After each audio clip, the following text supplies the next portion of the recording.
like it, I love it, I want some more. Dile, dile, dile, dile, yo ale.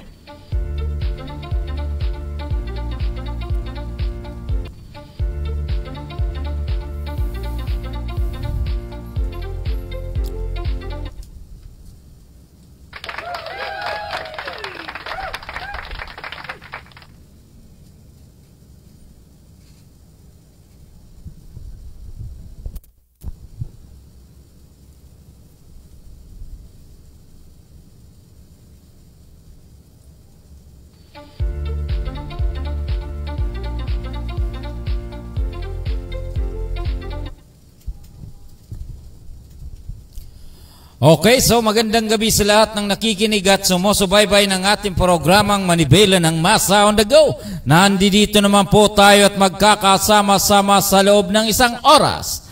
Para sa opinyon, talakayan, hinaing ng bayan, tumawag lamang sa 0956-512-2086. Siyempre, dito lamang po yan sa impilan ng Paranaque Net Radio Worldwide.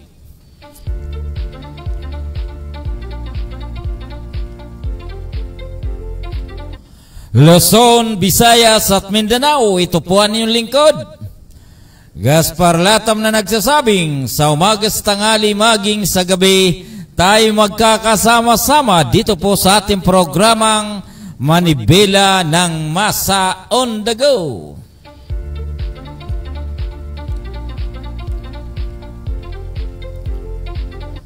Ngayon po ay Martes, September 19, 2023. Dito po sa Metro Manila, maganda po ang panahon maghapon.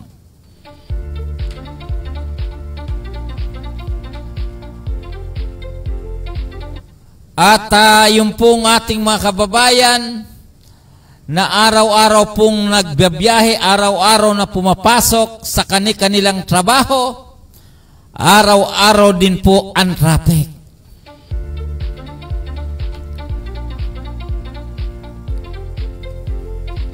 Halos hindi na po pinag-uusapan yung pong tungkol sa usapin ng COVID-19.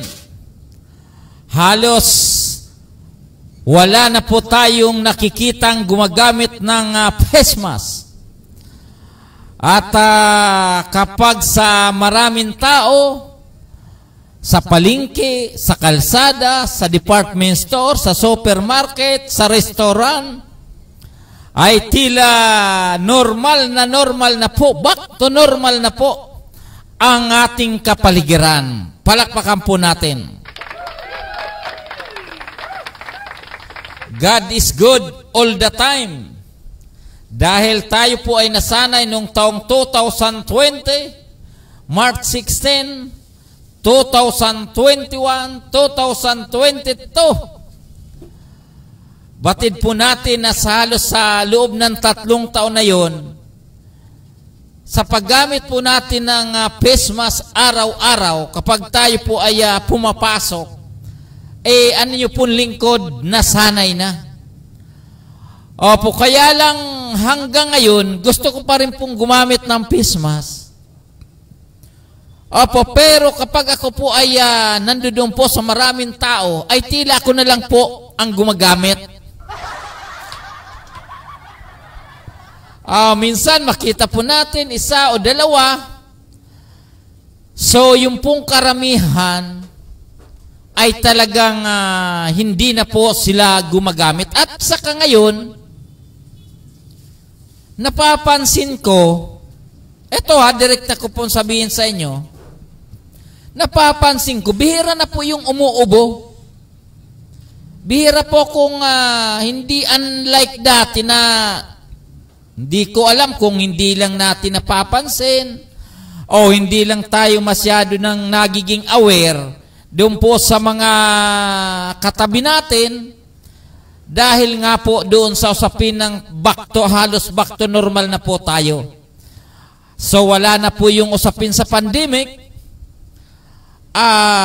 tila hindi na po natin masyadong pinapansin ang ating mga katabi.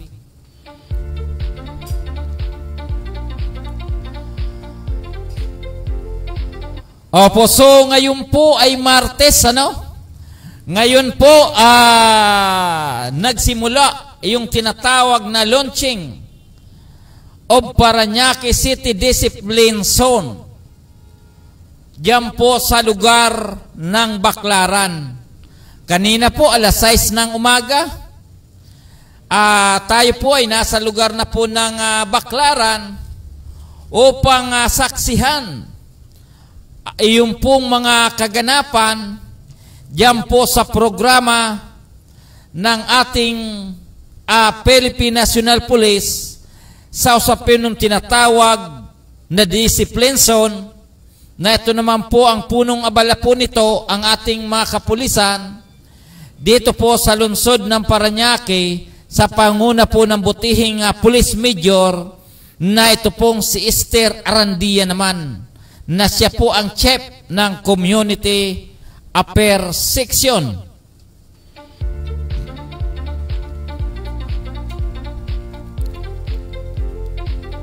Opo, so yung pong lugar ng Baclaran, kung tutusin, mula po nang ako ay tumira rito noong 1987, at ngayon po ay 2023 na, almost 30 years,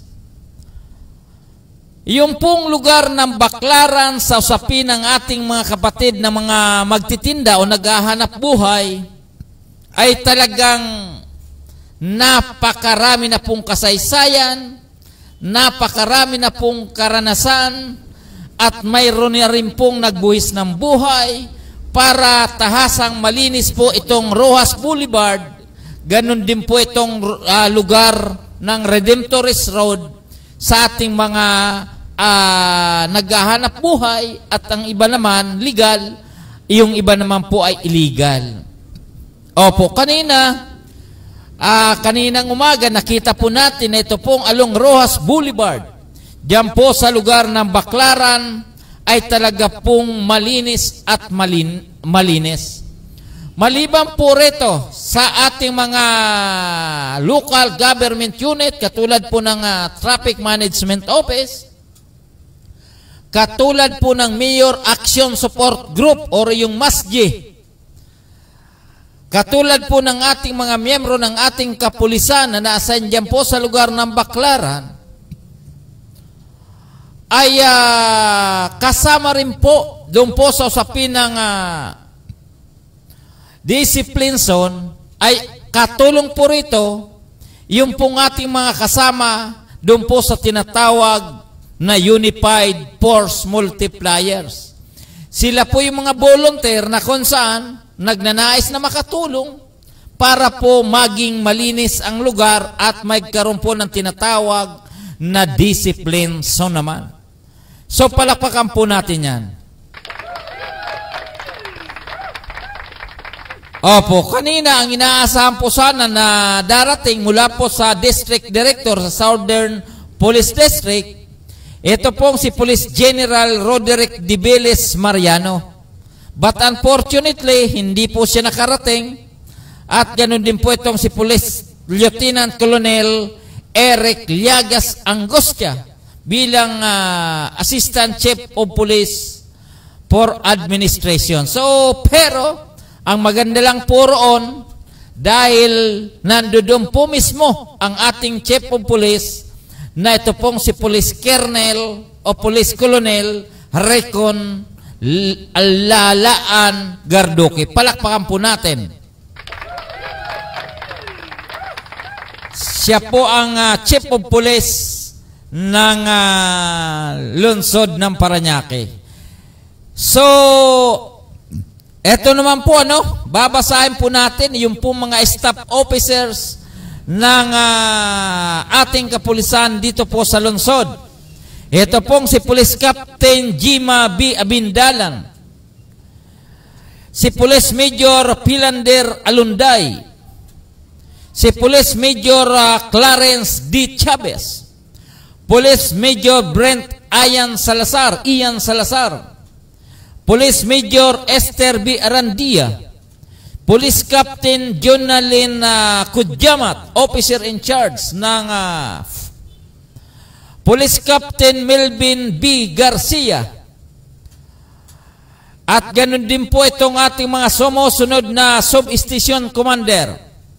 Police Major Alan Hernandez, Commander ng Baclaran. Police Major John Patrick O.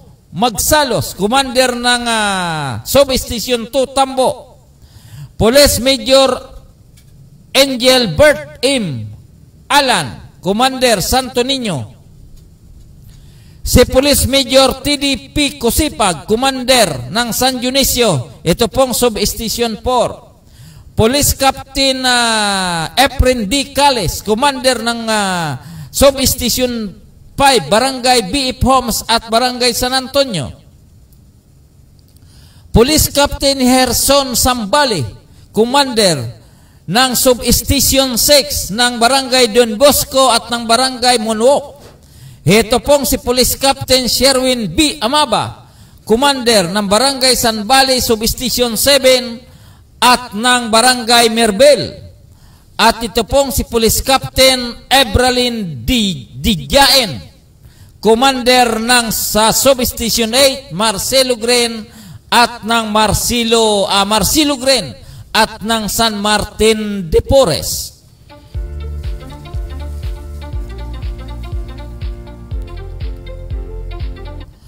At doon po sa okasyon, ito po ang mga sumusunod.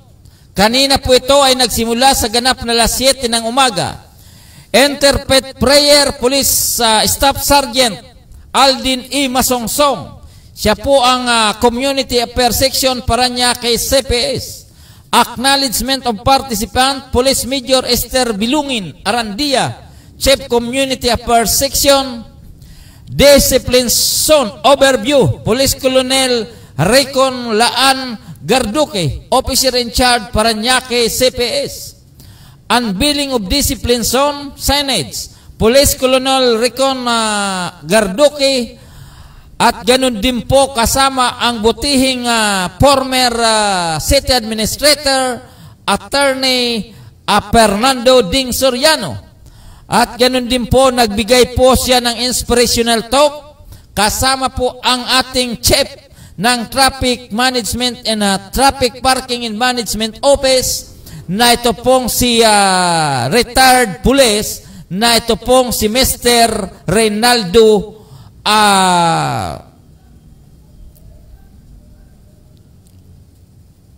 Opo, so talaga naman si Ray, okay, si Ray, okay, ganun din po, ito pong si kasama rin po natin, ito pong si Barangay Captain John Saide. Palakpakan po natin.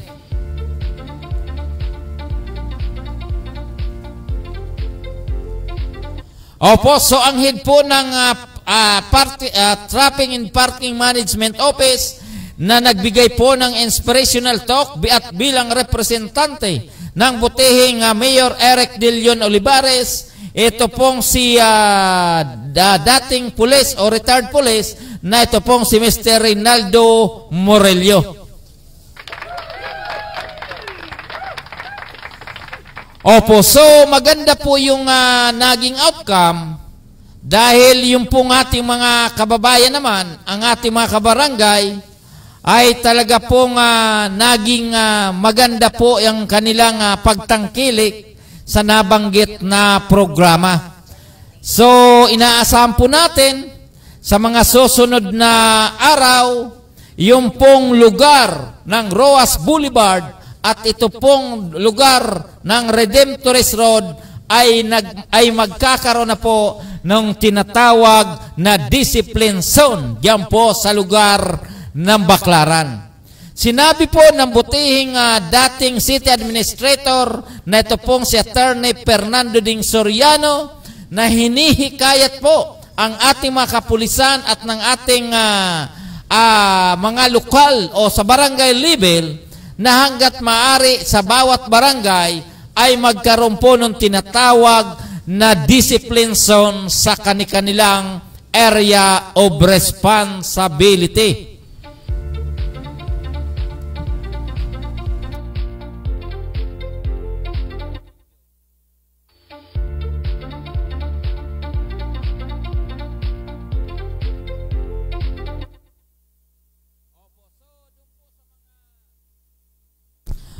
So doon po sa mga umaten, congratulations po at naging maganda po ang ating programa kaninang umaga diyan po sa lugar ng Baclaran. So pakinggan po natin, ito pong si Police Major Esther Arandia naman, na siya po ang chief ng Community Affairs Section ng Parañaque Police.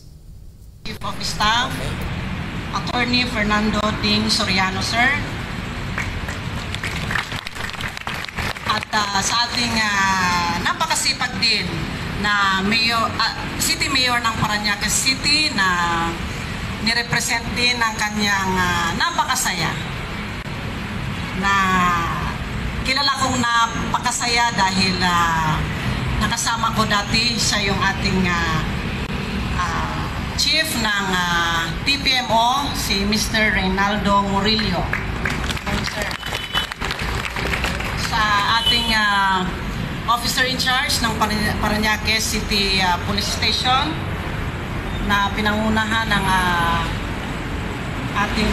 pinangunuhan ni Police Colonel Raycon Nalangar Duque, sir, sa ating Assistant Chief of Police for Operations, Police Lieutenant Colonel Ray Kayap Tado, sir, sa ating isa rin na napakasipag na barangay chairman ng Barangay Baclaran, Sir June Saide, sir. At sa ating mga kasamahan na mga police substation commanders, nandyan po si Police Major Teddy Kusipak na substation commander ng substation 5 ng PF. At sa inyong substation commander dito sa Baclaran Police Substation, si Police Major Hernandez, sir. At sa atin pong mga, at sa ating ibang mga kasamahan na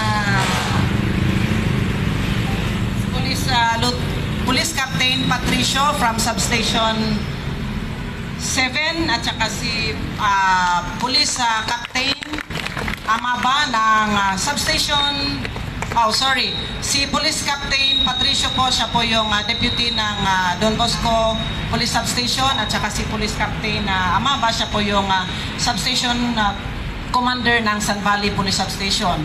At gusto ko pong i-acknowledge ang ating mga kasamahan na nandito mula sa Parañaque Task Force na pinangunahan ni Sir Alvi Del Rosario. Siya po ay isang dati pong kasamahan natin din po sa PNP. Siya po ay retired at siya po ay nagpatuloy sa kanyang panunungkulan dito sa Parañaque City. So sa mga kasamahan din natin na galing sa MMDA na pinangunahan po ng kanilang team leader na sila Sir Alfredo Umali at saka si Sir Enrico Chavez.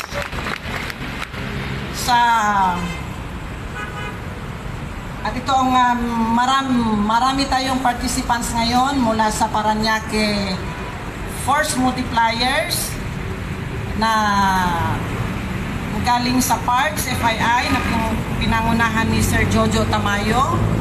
Pakitaas po ang inyong kamay para makita po ng ating mga bisita. Galing po sa Edgeworth na pinangunahan ni Ma'am Rosemary Martinez.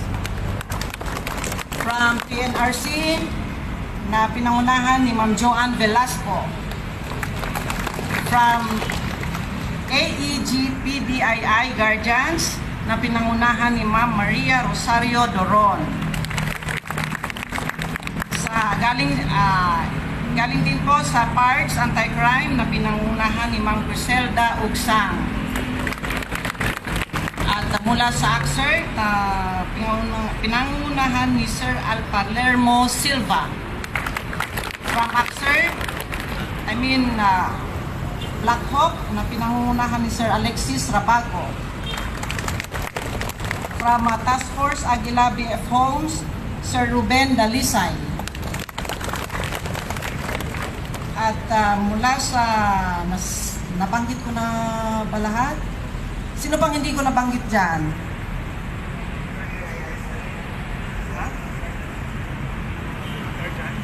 Ano? Guardians ng UPS 5. Hindi kayo nag-attendance sa akin. Pero maraming salamat din at kayo nakapunta. At sa ating mga kaibigan mula sa media, from SMNI, na pinangunahan ni Ma'am Maricar Flores, Ma'am. From Paranaque Net Radio, na pinangunahan ni Sir Mr. Gaspar Latam. Saan si Sir Gaspar? Yes, ma'am. Oh, so, nandiyan ka pala, Sir. At sa ating mga kapulisan na nandito sa programa natin, isang mapagpalang umaga at nawa ay tayo ay i-bless ni Lord sa pagpapatuloy natin sa ating programang ito. Maraming salamat.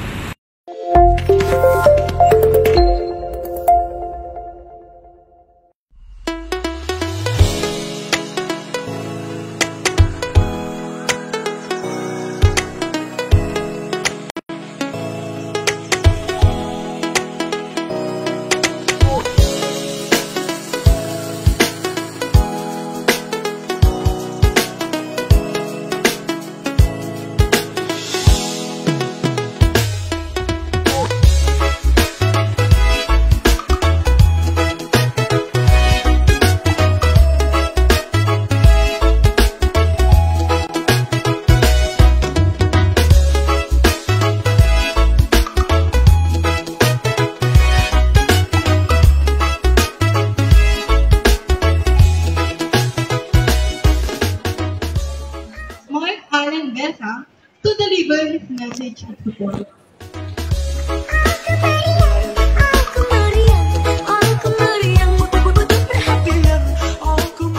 Ito po isa pong mga kalikasan at maagos na hapon po sa ating lahat. Gusto ko magandang batiin ang mga kapitan na dito ngayon. Si Kapitan Noel Rapdos ng Barangay San Isidro, ang aking idol. Kaya po, si Kapitan John Tison ng Barangay Tambo. At si Kapitan Marilyn Burgos ng Barangay Donggala, kayo nandito. At yung mga kagawad, si Kagawad Lani, Kagawad Darwin. Salamat po sa Asyana, sa panguna po ni Engineer Risa. Dahil po siya po yung aming adapters. Kaya po kami nagkaroon ng award ng Gawad Taga-Ilog at nag-champion po sa Liquid Waste. Sa tulong po ni Kapitana Jen ng Barangay Tambo. Okay. Ayun lamang po siguro at magandang hapon po sa atin na.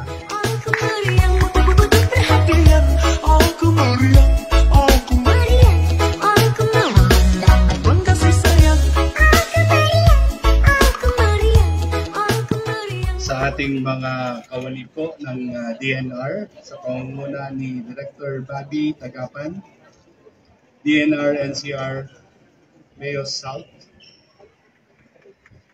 kay Engineer Risa Montances.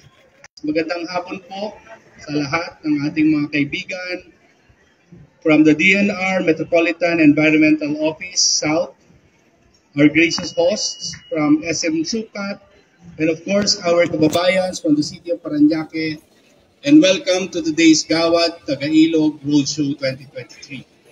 Our lead agency for all of these programs is CENRO, the City Environment and Natural Resources Office, under the leadership of Mr. Mark Allen Besa.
Ayan, so natin pong patalastas mula po sa Senro sa panguna po ng ating officer in charge na ito pong si Sir Mark Alin Bisa naman. Palakpakan po natin. Ayan, so tayo po ay magpapatuloy na sa ating programa. Ang oras po natin ay ganap ng alas 8:23 ng gabi. Ngayon po ay September 19, 2023. Ayan, so ito pong balita natin ay galing sa City Information Office, Parañaque City. Nakisang lokal na pamalang lungsod ng Parañaque sa panguna ni Mayor Eric Olivares kaninang umaga sa paglunsad ng discipline zone sa Barangay Baclaran. Ang naturang programa ay pinangasiwa ng Parañaque City Police Station sa pamuno ni Police Colonel Recon Garduque. Kabilang sa sakop ng discipline zone na ito ay ang mula sa Chowking Restaurant hanggang 7-Eleven sa Roas Boulevard sa Barangay Baclaran. Sa naturang zone na ito ang mahigpit na pinatutupad ng kapulisan ang mga National Law, Executive Order, City Ordinance at iba pang rules at regulation na may kaugnayan sa pagtiyak ng kapayapaan, kaligtasan at seguridad sa komunidad at sa lungsod.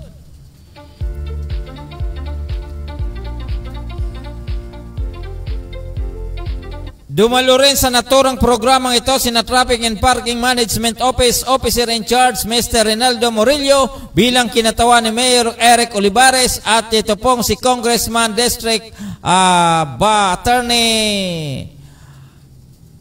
Chief of Staff Attorney Fernando Ding Soriano bilang kinatawan naman ni Congressman Edwin Olivares at Barangay Baclaran Chairman Jun Saide.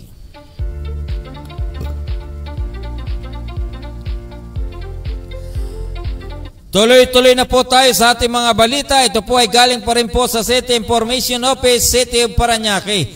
Dumalo si Mayor Eric Olivares ngayong umaga sa orientation ng mga beneficiaryo ng tulong pangkabuhayan sa disadvantaged sa Replace Workers or TUPAD program ng Parañaque City na ginanap sa Sport Complex. Ito ang ika-15 batch ng programang handog ng Department of Labor and Employment katuwang tanggapan ng District 1 Congressman Edwin Olivares kung saan umabot sa 463 benepisyaryo ng nakapasok at nakinabang. Ayon kay Mayor Eric, bukod sa tupad ng Department of Labor and Employment at ni Congressman Edwin, ang pamalang lungsod ay mayroon ding sariling tupad program sa ilalim ng Public Employment Service Office sa pamumuno ni Ms. Ami Martin.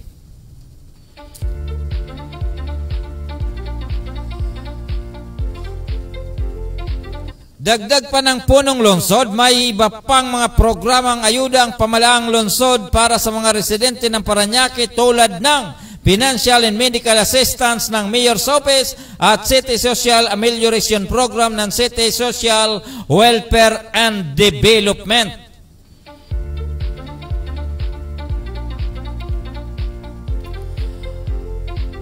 Opo, so marami-rami po talaga ang mga social na tulong, social and financial support na natatanggap po ng ating mga kababayan dito po sa lungsod ng Parañaque. Tuloy-tuloy pa rin po tayo, ano?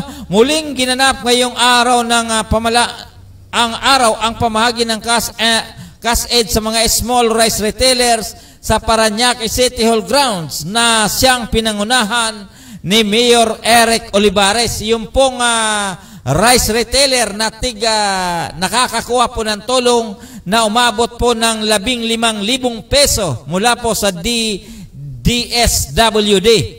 Ayon sa punong lungsod, ito ang ikalawang batch ng pamimigay ng tulong pinansyal mula sa Department of Social Welfare and Development katuwang ang Department of Trade and Industry kung saan umabot sa 48 meal rice retailers ang nakatanggap at nakinabang. Anya, bawat kwalipikadong rice retailers mula sa iba't ibang barangay ng lungsod ang nakatanggap ng umabot sa 15,000 peso na nasa ilalim ng Sustainable Livelihood Program ng DSWD. Ang CAS at ED na ito ay kay hakbang ng national government katuwang ang lokal na pamahalang lungsod ng Parañaque para sa mga pagpapatupad ng price ceiling o bintahan ng mga regular milled at well-milled rice sa mga pamilihan.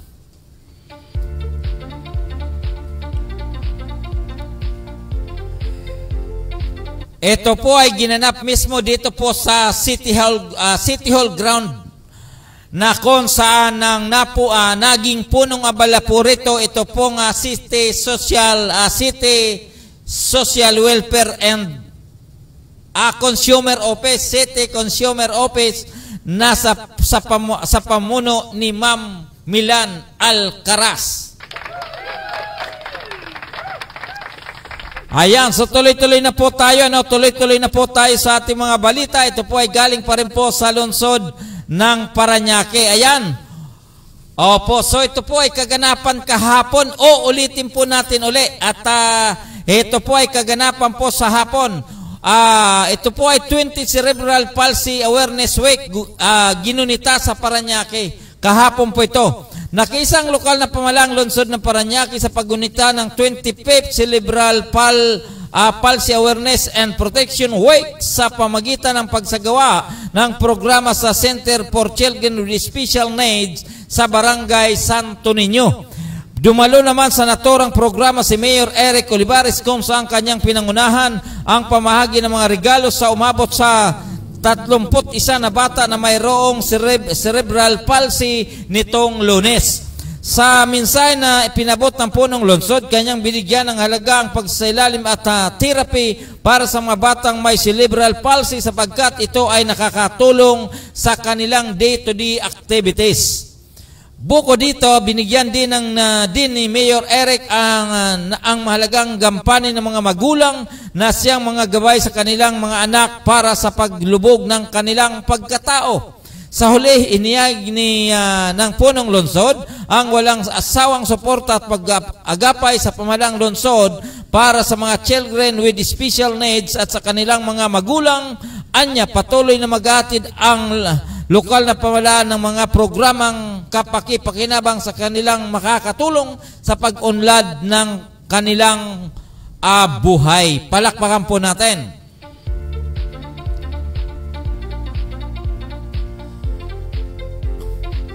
Ayan, so maganda pong palatandaan po yan. Maganda pong palatandaan. At maliban po rito, may advisory po ang City Information Office Parañaque. So doon po sa ating mga nanonood at nakikinig ng ating programa, para po siguradong updated po kayo, pumunta po kayo sa FB page ng City Information Office Parañaque. Ayan, ito po traffic advisory, revised date of road closure.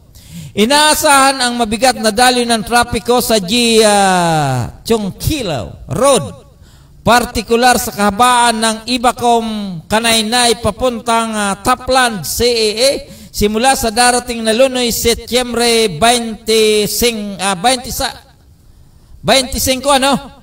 Ito ay dulot ng isinagawang construction ng box culvert at bridge sa Chongkilaw Road na siyang proyekto ng Department of Public Works and Highways.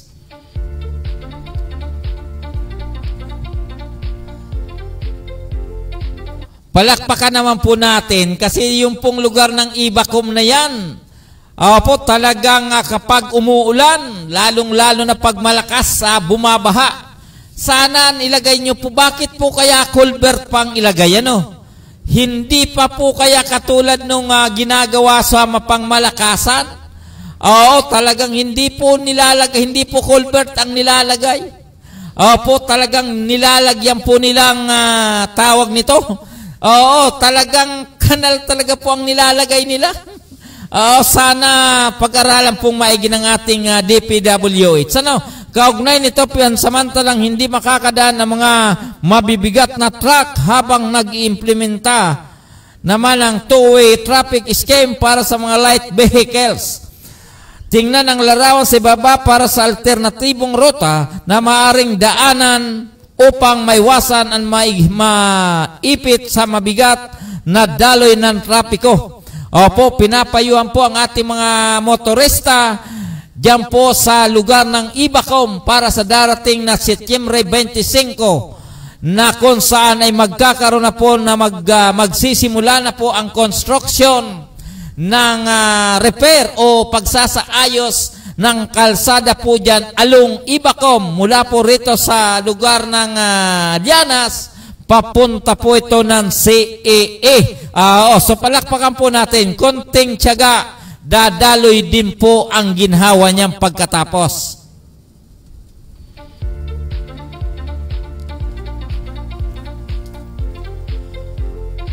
Ayan, doon po sa ating mga kaibigan, dito po sa lungsod ng Parañaque, yung po ang mga pangunahing balita o kaganapan ngayon at kahapon dito po sa lungsod.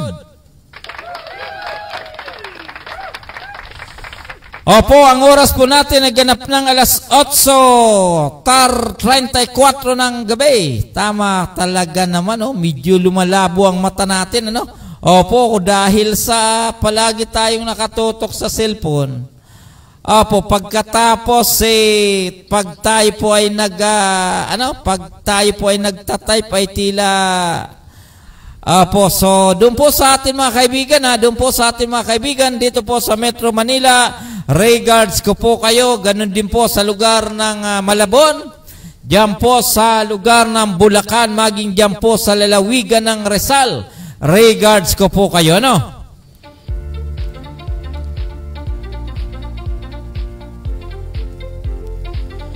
Opo, so lilipat na po tayo sa mga usaping nasyonal naman, ano? Opo, kasi yung po sa usapin ng registration ng SIM. So, ano na po ba ang pinakalitis nito? Dahil sinasabi na umabot sa higit 8,000 reklamo ng scams natanggap ng Philippine National Police. Opo, sa pamamagitan pa rin po ito ng dahil doon po sa mga online, tiwalang-tiwala po tayo doon po sa mga matatamis na salita, sa mga matatamis na paghikayat, doon po sa matatamis na dila. Opo, at ang matamis na dila, hindi lang po ito pang Pilipino, pati po pang foreigners, marami rin pong matatamis na dila. Napapa-oo tayo.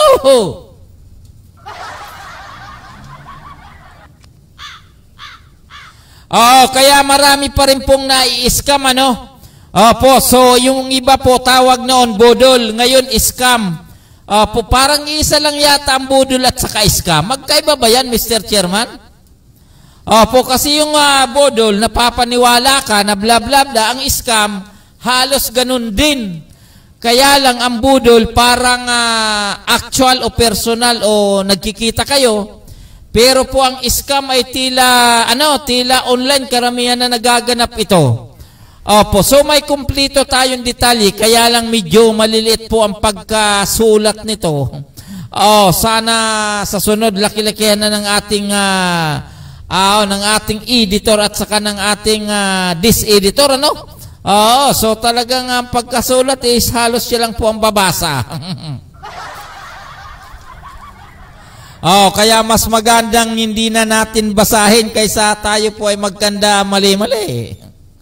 Okay, so dun po sa atin mga kaibigan, inuulit po natin na opo, scam sa online, di napipigilan. Ayan, so paano po yan? Paano? Akala ko ba? Kaya ipinasa po yung tungkol po dyan sa registration po ng ating mga SIM card o kaya ng SIM para yung pong mga manluloko, di ba sana mapigilan na? Opo, pero ano ba ang problema? Kapag online, ibig sabihin, maaring sa computer o kaya sa online, sa cellphone o anuman uri ng social media. Pero kasama ba rito yung electronics? Katulad po ng yung pong sa text, Opo, alam natin kasama yan eh. Opo, pero ang tanong, paano, bakit ganito ang nangyari? Opo, tapos na po yung registration ng SIM card.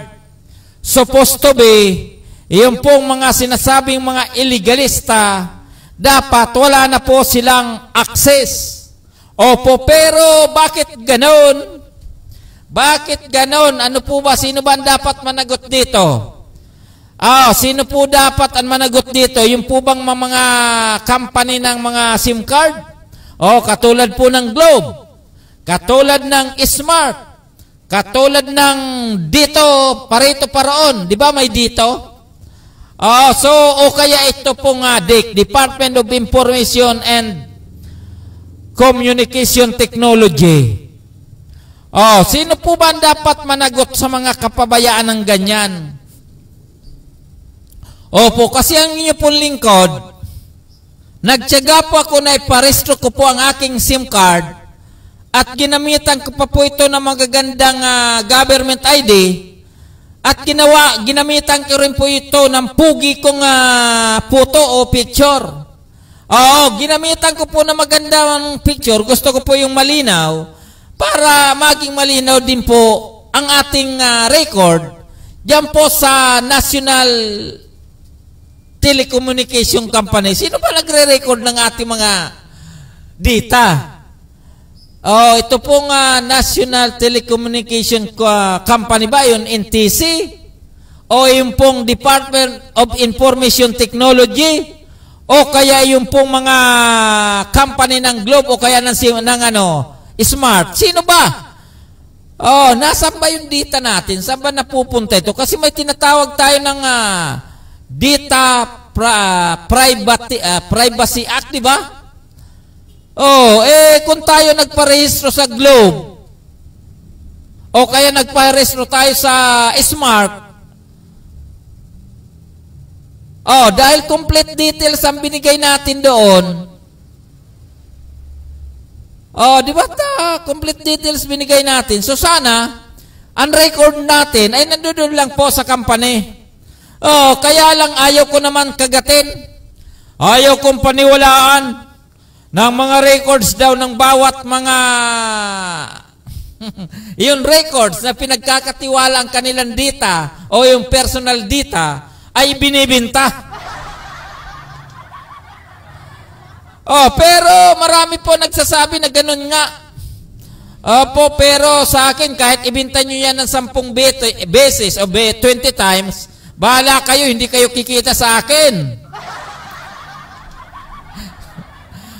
Pero ang problema, yung pong ating mga email address, di ba? Ang email address ko. Sasabihin ko sa inyo, maniwala po kayo sa akin.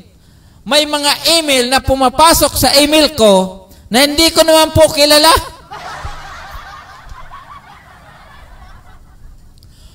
So saan kaya sila nakakakuha ng mga information na yan? Na pati yung email ko, napapadalhan po nila. At alam mo, sa totoo lang, ang mga nag-i-email sa akin, bihira po ang Pilipino. So ang nag-i-email sa akin, karamihan mga international and foreign company. Palakpakan po natin yan. Mga bigate na nag-ano sa akin, nag-i-email. Ang problema, hirap ako mag-reply. Nahihirapan po ako mag-reply sa inyo. So, sana wag nyo na pong ikwento, ha? Okay, so doon po sa atin mga kaibigan, lilinawin po natin na yung pong sasapin ng scam sa online, tuloy-tuloy pa rin at hindi raw po mapigilan. So mabigat po yan, ha. Ang sabi po ni Miss Jen Wander Villaren, good evening sir. At sa lahat ng nanonood ng Paranaque ng programang Manibela ng Mas on the Go, dito po sa Paranaque Net Radio Worldwide. So sa usapin po ng online, scam, marami pa rin pong nabubula. Alam ko ang nabubula po nito, karamihan, yung pong mga foreigners. Yung pong mga domestic helpers po natin, yung pong mga nagtatrabaho sa ibang bansa. Opo, kasi sila mahilig maniwala.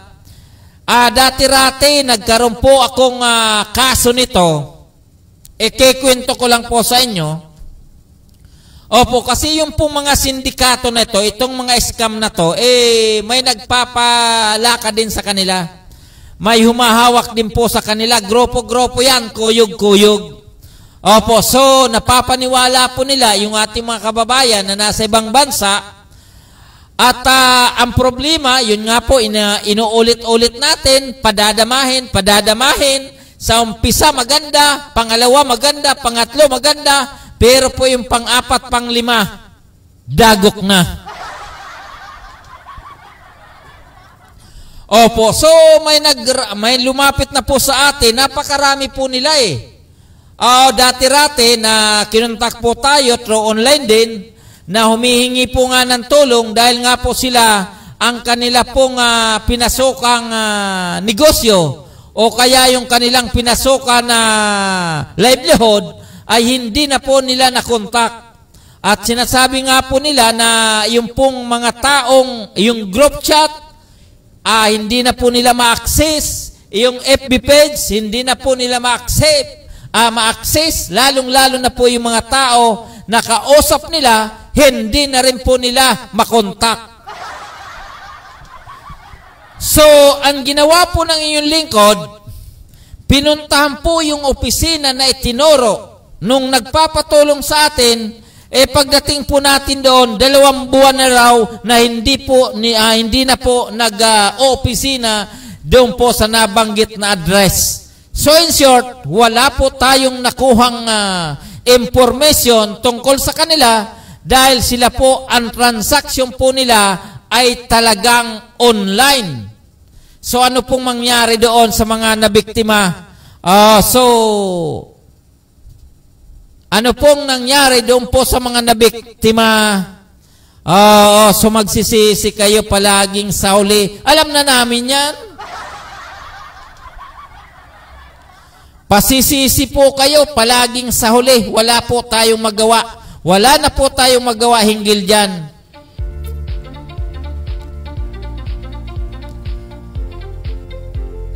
Opo, so basta sa usapin ng online, sa usapin ng pyramiding, sa usapin ng binary na yan, sa usapin ng multiplication, anong tawag yan?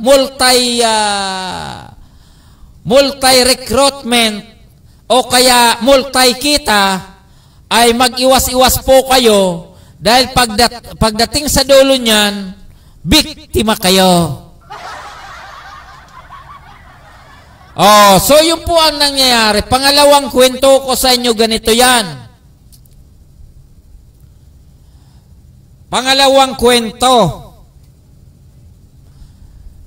Nang kami po ay may magsumbong naman sa amin, diyan po sa lugar ng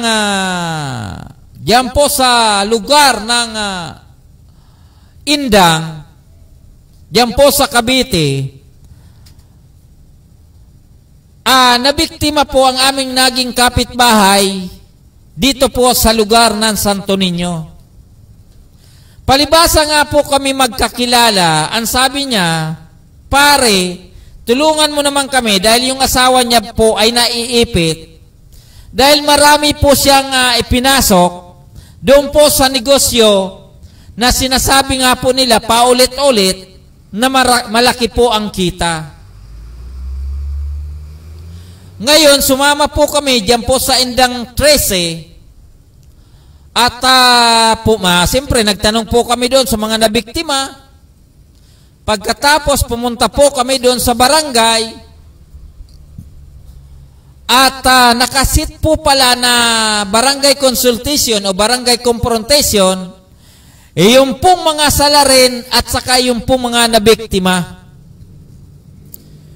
So habang po sila ay nag-uusap, dahil marami po na biktima, at yung pong mga binigyan po ng pera, ay humarap naman po sila sa barangay. Opo, so ang sabi nila,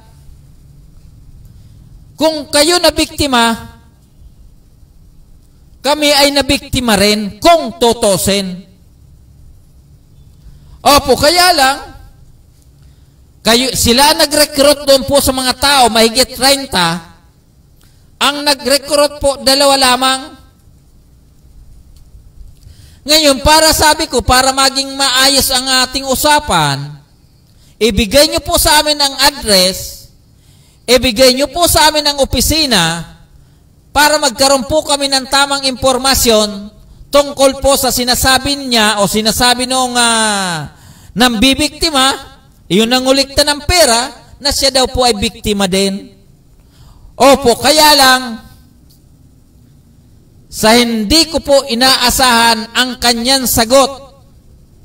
Simple lang, Sir, kung gusto nyo pong pumunta sa opisina, wala naman pong problema. Ngayon, ang tanong ko, saan bang opisina ng kumpanya nyo at saan bang opisina ng boss nyo? Ang sabi niya, pwede nyo pong puntahan sa United Kingdom.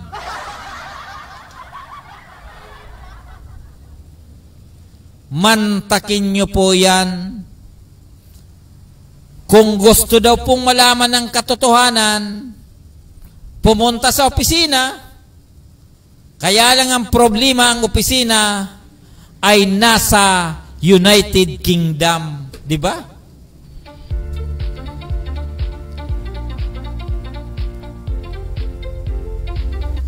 Kapag ganyan ang kausap mo, kapag ganyan ang kaharap mo, aywan ko lang kung hindi mo masasapak o kaya masusuntok yung taong papupuntahin ka sa kanilang opisina sa United Kingdom.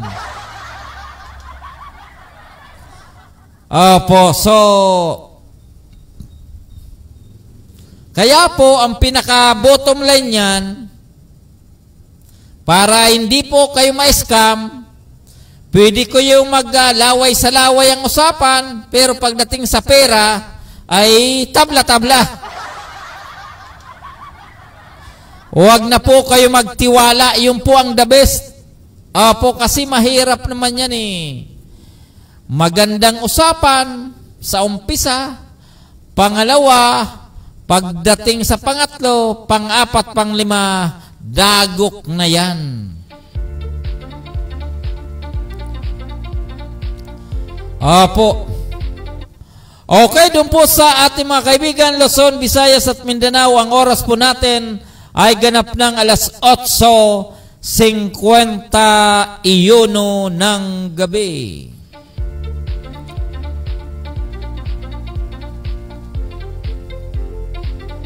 Opo, so sana yung pong mga nanluluko, wala ka na magagawa yan, mga manluluko yan eh.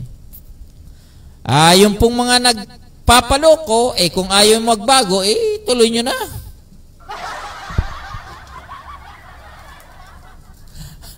Pwede ba yun?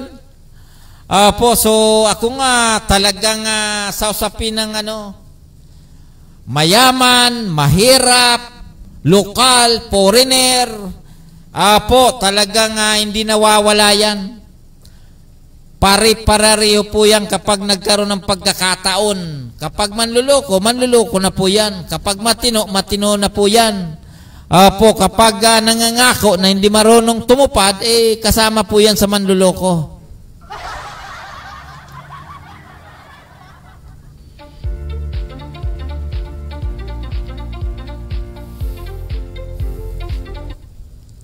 Ayan, ganito po yan. Lilipat na po tayo doon sa usapin po nung parating na sangguni ng barangay at sangguniang kabataan eleksyon. Opo, kasi ito pong COMELEC, may mga ipinagbabawal, may ipinagbabawal, lalong-lalo na po doon sa usapin ng mapagkakapirahan at yung po mga proyekto, may election ban po kasing tinatawag. Opo, so batay po sa ating pinakahuling balita, yung pong mga programa ng national government, katulad po nung tupad, ito po ay napag-usapan na itutuloy. Opo, yung tupad ay programa po ng Department of Labor and Employment, kasama po ang DSWD dyan. Opo, pero yung tinatawag na Assistant for Individual in Crisis Situation or AIEX, opo, ay hindi pinayagan ng COMELEC dahil ito daw po ay maaaring magamit sa barangay at sangguniang kabataan eleksyon. Opo, kasi po ang AIEX, ang binibigay po rito ay pinansyal na tulong. Ang pagkakaalam po natin, ito po ay walang gagawin kundi kapag ikaw ay biktima ng sunog, kapag ikaw ay biktima ng baha, kapag ikaw ay nagkasakit o yung pamilya mo nakaranas ng mabigat na problema, at doon po sa usapin ng kung ikaw ay nawala ng trabaho, kayo po ay maging beneficiaries, ay pwede po kayong magiging beneficiaries nung ito pong tinatawag na Assistance for Individual in Crisis Situation or AIEX.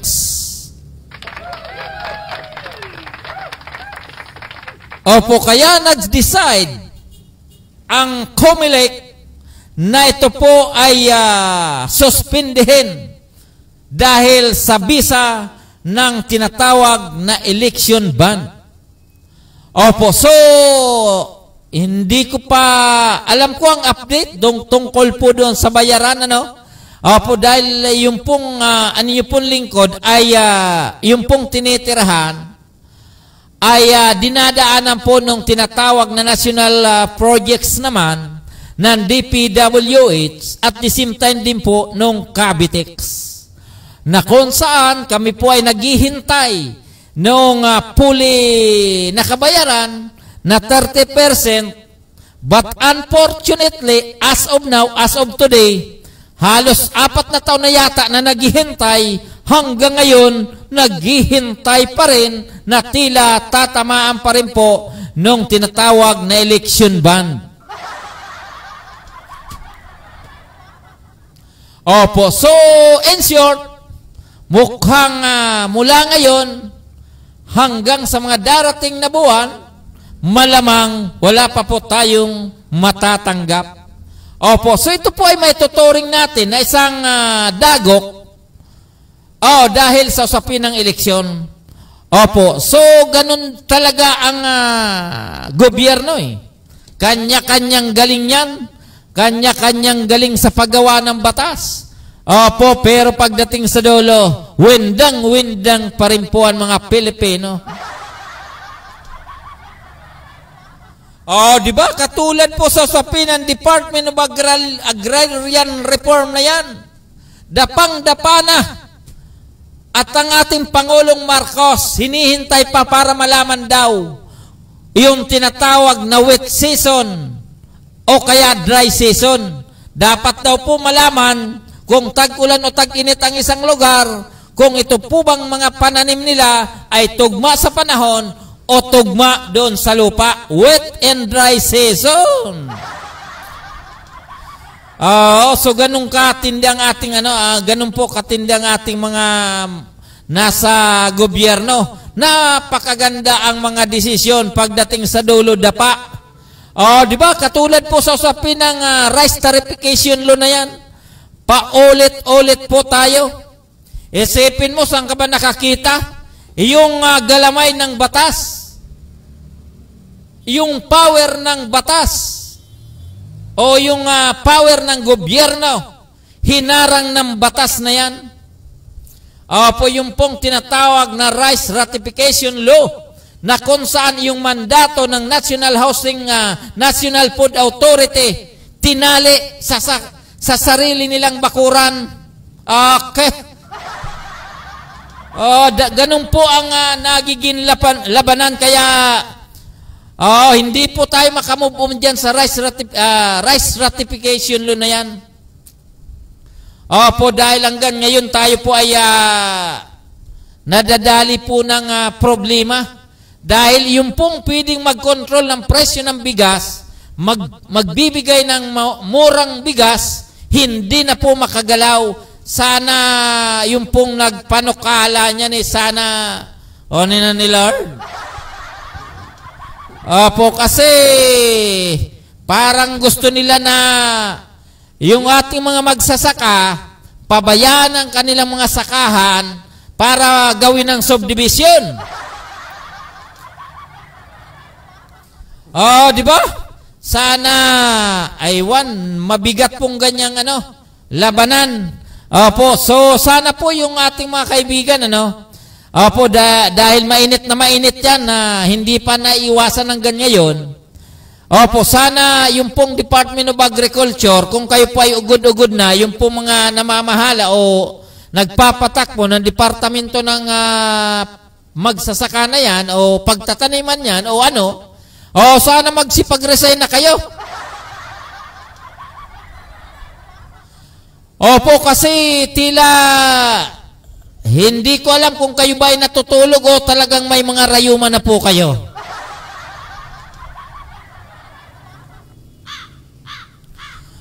Di ba kasi yung pong yung nabalita tungkol po doon sa National Bilibid Prison na umabot daw po ng more or less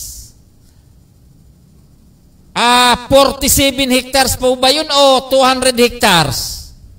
Yung pong mga nakatiwangwang na lupa na sako po ng National Bilibid Prison o ng Bureau of Correction anywhere in the country. Napakarami pong lupa na nakatiwangwang na sabi po ng National Bilibid Prison o ng NBP na pwede pong gawing sakahan. Ano po ang ibig sabihin ng sakahan? Pwede pong gawing taniman ng palay, gulay, etc. Dapat tutukan nyo na po yun. Hindi po yun sasapin ng rice tarification law na yan na nagkandalo, kuloko tayo. Di ba? Ganun lang po yan. Marami po tayong sinasabi na ayaw tayong pakinggan kasi baka sa pagsasalita natin, sa pagsasabi natin, baka hindi po sila kumita. Kasi ayun na nga, nabanggit po natin na yung pong mga negosyante talagang namamayagpag. Saan ka pa? Mag-import sila ng bigas.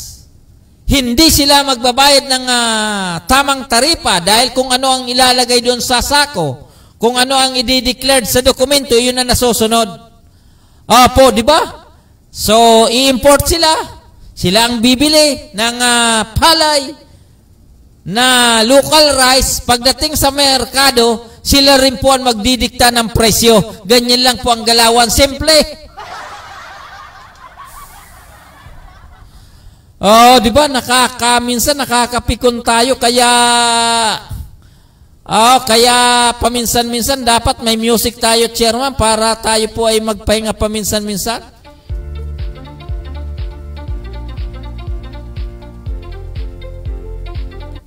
Okay, doon po sa ating mga kaibigan, Luzon, Visayas at Mindanao, ang oras po natin ay ganap ng 9:01 ng gabi.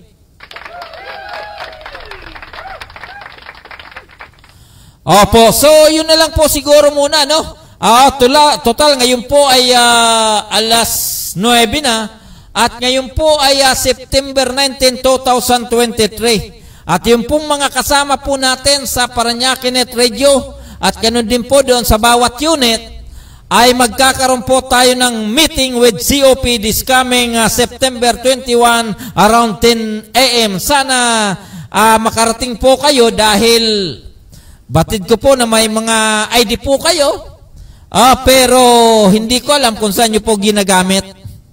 Okay, so sana doon po sa atin mga kaibigan, yung pong direkta, yung pong Unit 12, diyan po sa North Caloocan. Regards po natin si Mr. Freddy Lopez at ang kanyang makasama.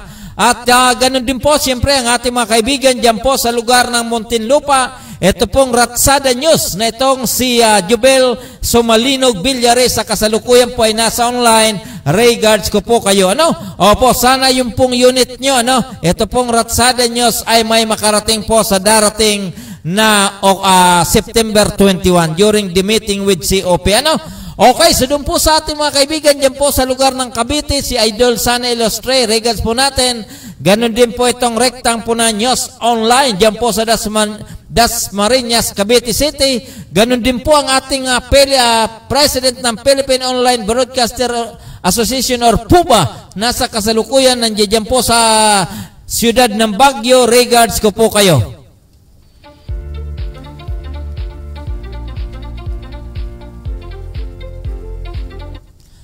Opo, so ganun na lang po muna tayo, ano? So batid po natin na marami naman pong bilihin na tumaas. Po, ganun din po kanina, nabigla po ako doon sa usapin ng pagbili ko po ng gasolina, no? Umabot na po ng 71 yung pong litro ng gasolina. Opo, so pabigat ng pabigat. Siyempre, tayo naman ay bagamat tayo ay tipid din sa paggamit ng gasolina. Pero yung pong maraming sasakyan, halimbawa, yung pong mga ginagamit nila sa negosyo, yung pong mga drivers, operators ng mga jeepney, at ganun din po, yung iba't ibang uri ng mga sasakyan na gumagamit po ng gasolina at krudo. Opo, siyempre mabigat po ito. Opo, ganun din po, yung mga tricycle natin, jeepney na sa kasalukuyan, sinasabi nga po na sila ay tila hindi po nakakakuha ng ayuda na galing po sa LTO ba yan o sa LTFRB? Basta may ayuda. Opo, pero ang problema hanggang ngayon ay hindi rin nakakatanggap na supposed to be dapat mayroon. Kaya lang, sabi nga po kapag pera ang usapan, matagal maiabot, pero po yung pagtaas ng bilihin, pagtaas ng gasolina, napakabilis pa sa alas 4. Opo, ganun po talaga ang ganun po talaga ang labanan. Opo, kaya dapat hindi lang po tayo mag-adjust, hindi lang po tayo maghigpit ng sinturon, mag-adjust din po tayo ng ating pananaw. Mag-adjust din po tayo ng pag-iisip kasi kapag ganun po ang nagiging takbo, kapag hindi adjustable po ang ating set of mind, baka pati tayo magka-problema din. Di ba? So ganun po talaga nangyayari sa every now and then ulit na naman natin. Yun nga po sa tungkol sa usapin ng bigas na yan na talagang tayo ay naiirita dahil lahat ng administrasyon na mo problema sa bigas, na mo problema sa supply and demand. Opo, pero hanggang ngayon yun pa rin po ang problema natin. Opo, copycat. Opo, kasi ang daming nakatiwangwang na lupa. Instead na tulungan yung pong mga magtatanim, yung pong mga magsasaka, ay mga negosyante na po ang binibigyan ngayon. Opo. Okay, doon po sa atin mga kaibigan, magtatapos na po ang ating programa. Ngayon po ay September 19, 2023. At Martes, sana po sa ating mga kaibigan, sa kasalukuyan kung saan naman po kayo naroroon, yung pong ating mga kaibigan dyan po sa lugar ng Hong Kong, dyan po sa Kuwait, maging dyan po sa Saudi Arabia, ganun din po ang ating mga kaibigan dyan po sa lalawigan ng Camarines Sur, ang ating po mga kamag-anakan dyan po sa lugar ng Tigaon, Camarines Sur, regards ko po kayo. At ganun din po ang ating mga kasama dito po sa Values Formation Spiritual Transformation Incorporated, maging ito pong Unified Force Multiplier sa panguna pa rin po ng Community Affairs Section dito po sa lungsod ng Parañaque. And of course, ito pong ating Chief of Police na ito pong si Police Colonel Renon Gardoque, maging ito pong ating Pamahalaan Lungsod ng Parañaque sa panguna po ng buting Mayor Eric Olivares, Congressman Edwin Olivares, Vice Mayor Juan Villapuerte, ganun din po ang ating City Administrator, Attorney Volter de la Cruz, and of course, ito pong Public Information Office sa panguna po ng ating butihing officer in charge na ito pong si Sir Melquadis Alipuon. Sir, magandang gabi. 10 ng ating makasama sa Public Information Office. Regards ko po kayo. Opo, so doon po sa ating mga kaibigan, Luzon, Visayas at Mindanao, maraming salamat po sa inyong lahat. God bless us all. Bye-bye. Okay na, Mr. Chairman.